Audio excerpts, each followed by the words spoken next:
Wadau, Dante Otremenami walijipata unasifu dem fulani hapo kwa kamera on this previous episode. Odema kuna anaweka hii kiti tukule.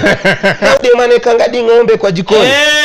Na mnajua Odema alikuwa nani? Ili happen kukuwa ni Akokoval, ule a Kenyan content creator mwenye upika some very weird species kwa jikoni yake. Alishika tu shaki hivi, papa shaki. Uo mama akon.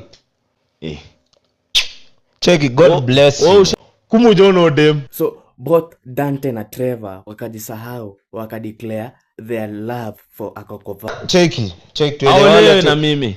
Odem ni mdead. Nikuwa account yake. Odem nilikuwa natamani ningempata before okay. Unaona? Meditated. Uo mama akon. Lakini kampeni yako nimekubali. Bro, utapenda itakuwa tamu. Mimi niko serious. Odem ni mnoma hivi. But kweli kuna siku nyingine amechukua tu makende ya ng'ombe amepika. Vizuri. Yaani huwezi sema ni makende. Niko serious. Mtu wangu hiki tu ikwenda fiti. It happened that both Dante na Trevor wameunfollow nani? Akokoval. Nilimunfollow juu alisema eti I'm cooking for my in-laws. They can just reason being Akokoval akona mtu. Yeye ni kuna siku nimeona in-laws eti hakunanga duka tamu kama yenye iko na landlord. Usikie siku ndo nilimunfollow. Yeye ni from experience. Nilimunfollow juu alisema eti I'm cooking for my in-laws. They can just kama inakujamisha lakini.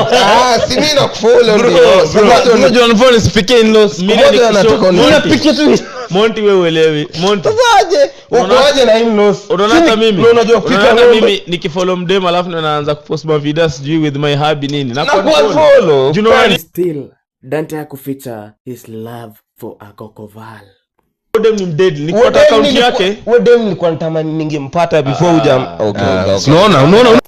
Mtu wangu kama story imekubamba, remember kufollow na kusubscribe mtu wangu, alafu share kwa marafiki zako.